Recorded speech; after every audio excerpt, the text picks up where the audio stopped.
கோமாளி அரசாங்கம், ஆட்சியாளர்கள் சொல்லக்கூடாது. கோமாளி அரசாங்கம், ஆட்சி வேற அரசாங்கம் வேற.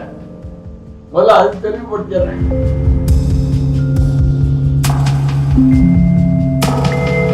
வெள்ளத்துல மிதக்க போகுது சென்னை மாநகரம். திமுக பேர்ல பழி போட போறாங்க ஆளுங்கட்சி தாவேக்கா. இதுதான் சதி திட்டம்.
வணக்கம். முதல்வசை. இன்றைய தலைப்பில் ஊழலற்ற ஆட்சியை கொடுப்பேன். ஏழை மக்களுக்கு, விவசாய பெருங்குடி மக்களுக்கு, பொதுமக்களுக்கு எல்லாருக்கும் ஒரு வித்தியாசமான ஆட்சியை கொடுப்பேன்னு சொல்லி பதவியேற்றாரு. 90 நாள் ஆட்சி. பட்ஜெட்டும் தாக்கல் பண்ணிட்டார். நேற்று பொது பட்ஜெட், இன்னைக்கு விவசாய பட்ஜெட். அதெல்லாம் பட்ஜெட்னால விமர்சனங்க தான். எந்த ஆளுங்கட்சி பட்ஜெட்டு தாக்கல் பண்ணாலும் உப்பு இல்லை சப்பு இல்லை, இது என்ன பட்ஜெட்டு அப்படின்னு சொல்றது தொடர்கதை. இது ஒன்றும் புதிய வரலாறு கிடையாது. ஆனா அரசாங்க நிர்வாகம், இவங்க அமைச்சரவை எல்லாம் விட்டுருங்க, விஜய் முதல்வருடைய அமைச்சரவை எல்லாம் விட்டுருங்க. ஒரு அமைச்சருக்கும் தன் துறை எது, தன் துறை அதிகாரிகள் யாரு, அது எப்படி பேசணும் ஏதுன்னு அந்த அமைச்சர்களெல்லாம் தனியா ஒரு கிளாஸ் எடுக்கணும். அது அவர் சிஎம் பார்த்துப்பார். சிஎம் இப்படின்னு அவர் அதுங்காட்டிய மினிஸ்டர் கதை. ஜெயலலிதா கவர்மெண்ட்ல காலில் விழுந்தாதான் தெரியும் மந்திரி யார் இருக்காங்கன்ட்டு. அந்த நிலையை சீக்கிரத்துல எடுப்பார் சிஎம். இது ஒரு பக்கம். அரசு நிர்வாகத்துல ஊழலற்ற ஆட்சி, லஞ்சம் இல்லாமணி எங்கேயும் கிடையாதுன்னு சொல்லி தமிழ்நாட்டு முழுக்க இருக்கிற எல்லா ஆபீஸ் அலுவலகங்களையும் போர்டு பெருசு பெருசா இருக்கு. போன் நம்பர், செல் நம்பர்லாம் போடுறாங்க. பெரிய பெரிய போர்டுகள்லாம் இருக்கு. எல்லாம் ஓகே. ஆமா, அது பாட்டுக்கு லஞ்சத்துக்கும் லஞ்சம் கேன்சர் எய்ட்ஸ் மாதிரி. லஞ்சம் கேன்சர் எய்ட்ஸ் மாதிரி. அதை யாராலையும் ஒழிக்க முடியாது, அழிக்கவும் முடியாது. ஒழிக்கவும் முடியாது, அதை அழிக்கவும் முடியாது. அது அப்படி இப்படி அப்படியே தான் போய்கிட்டு இருக்கும். இந்த டிஎம்கே கவர்மெண்ட்ல தான் இந்த பணிமாற்றங்கள், பரிந்துரைகள், சிபார்சுகள், எம்எல்ஏ லெட்டரு, அந்தந்த கட்சி தலைவர்கள் லெட்டர்லாம் வாங்கி போய் கொடுப்பாங்க. அந்தந்த துறை சார்ந்த அமைச்சர்கள் அவங்கள பார்த்து அப்படியே பண்ணாதான் அது பதவி மாற்றம், பதவி உயர்வுலாம் கிடைக்கும். அதுவும் நகராட்சித்துறை அமைச்சர் நேரு அலுவலகத்துல கொடி கட்டி பறந்தது நாடு அறிந்த உண்மை. அந்த இப்போ விஜய் அறிவித்தாரு லஞ்சம் எங்கேயும் வாங்கக்கூடாது அப்படின்னு அறிவித்து ஒரு பெரிய பேனர் சுத்தின்னு இருக்க. அந்த மாதிரி தளபதி கொஞ்சம் தண்ணி இசையில இதெல்லாம் பார்த்துருந்தாருனாக்கா இவர் ஆட்சி அமைச்சிருக்க முடியாது. இது ஒரு பக்கம்.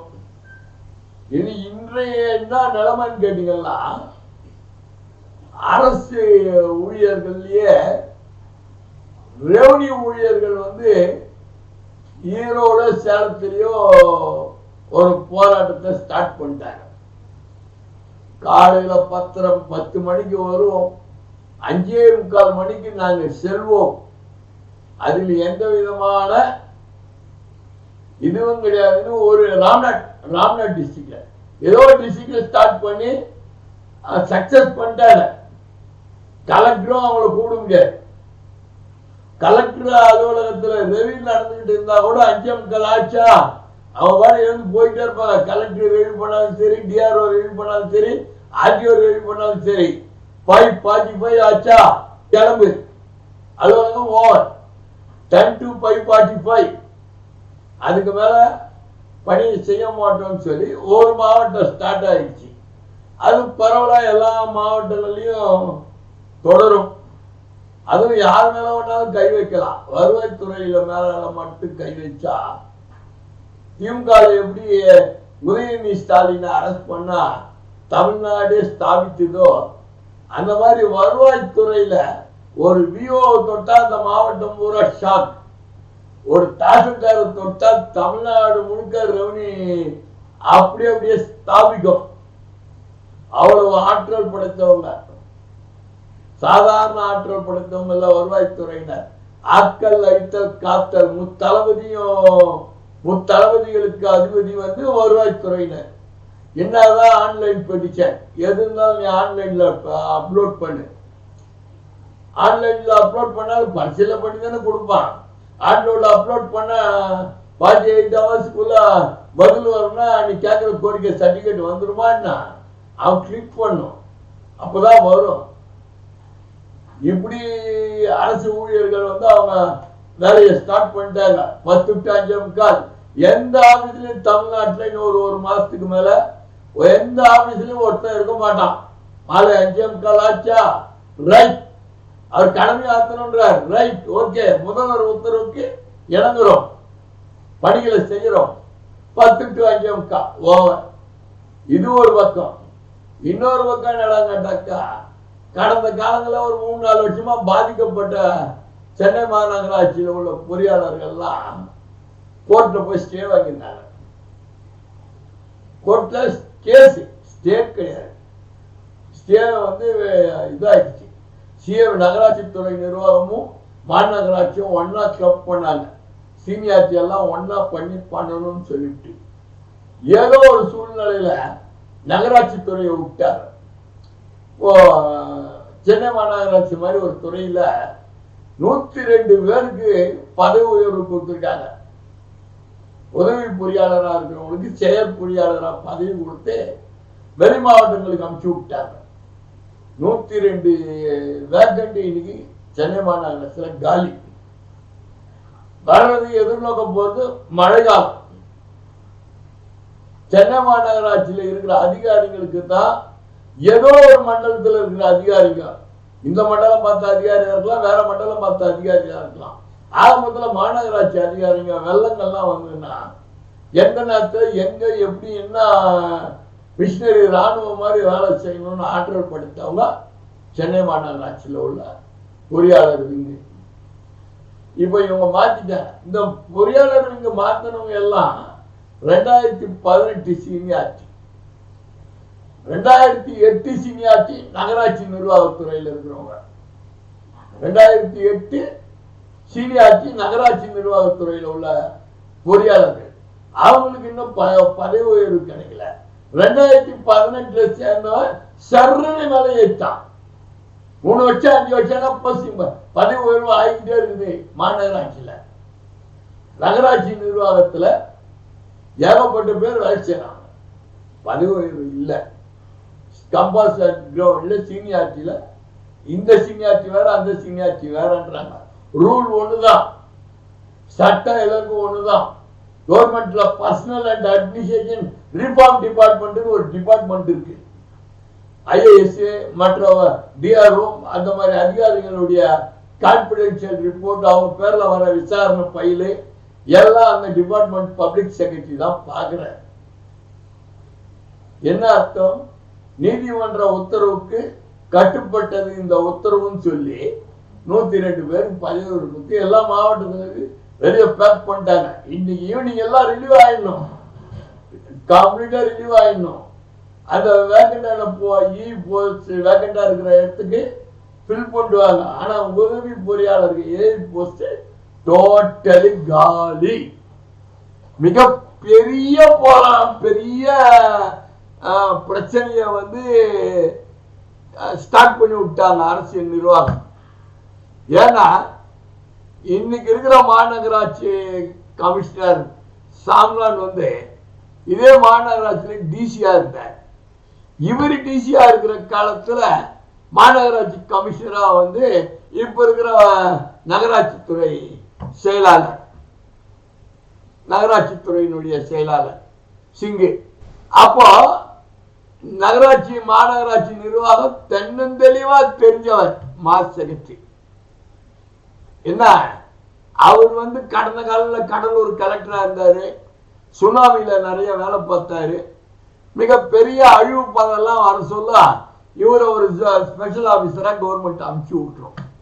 அவ்வளவு திறம்பட படைத்த மாஸ் செக்ரட்டரி இன்னைக்கு மாநகராட்சிக்கு ஒரு உத்தரவு போட்டிருக்காரு. நேற்றுக்கு இன்னைக்கு எல்லாம் காலி பண்றாங்க. கூடாரத்தை வெள்ளத்துல மிதக்க போகுது சென்னை மாநகரம். திமுக பேர்ல பழி போட போறாங்க ஆளுங்கட்சி தாவேகா. இதுதான் சதி திட்டம். பாருங்க என்ன நடக்குதுன்றத பாருங்க. மழை காலத்துல பொதுமக்கள் என்ன அவஸ்தைப்பட போறாங்க. அந்த அவஸ்தைக்கு காரணம் அந்த கால திமுக கவர்மெண்ட். நாங்க தெளிவா இருக்கிறோம்னு சொல்லுவாங்க.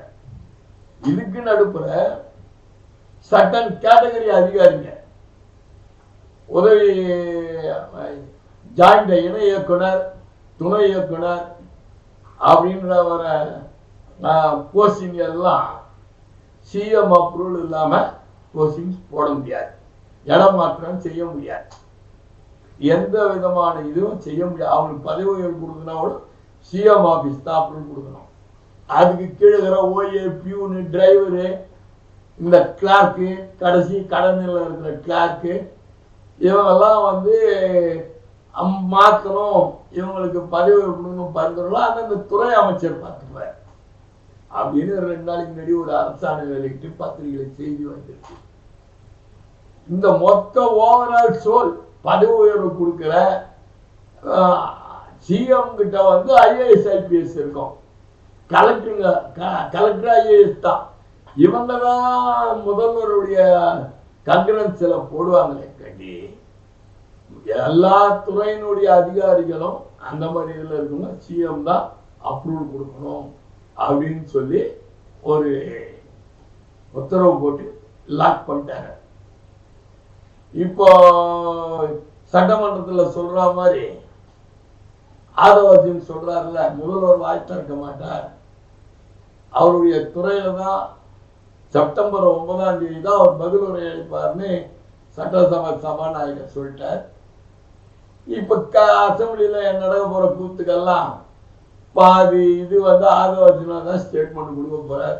அந்தந்த துறை அமைச்சருக்கு கொடுக்குறாங்களோ இல்லையோ அவங்க தான் கொடுக்க போறாங்க, எல்லா அவை முன்னோர் கொடுக்கணும். அந்த மாதிரி மொத்த டிரான்ஸ்பரன்ட் போஸ்டிங்ஸ் எல்லாம் ஆதவர்ஜனானுடைய மேற்பார்வையில் தான் நடக்க போகுது அரசு ஊழியர்களுடைய தகவல். இது இல்லாம 10வது மாடியில சிஎம் அலுவலகம் மாறுறதுனால சில துறைகள்லாம் கலைவாணர் அரங்கத்துக்கு வர்றதுனால தலைமைச் செயலக அலுவலர்களுடைய சங்கத்தினர் கடும் ஆட்சேபனை தெரிவித்துக்கணும் இருக்காங்க. அவங்களும் போராட்ட காலத்துல இறங்க போறாங்கன்னு அங்க சங்க உறுப்பினர்கள் சிலர் சொல்றாங்க. அதனால இப்போ அரசியல் ரீதியா ஆளுங்கட்சி எதிர்கட்சி குறை கூறது, பதில் சொல்றது, விமர்சிக்கிறது, என்ன நடந்தாலும் நான் பண்றதான் பண்ண போறேன்னு சொல்லி சிஎம் பண்ணிக்கிட்டு இருக்கேன்.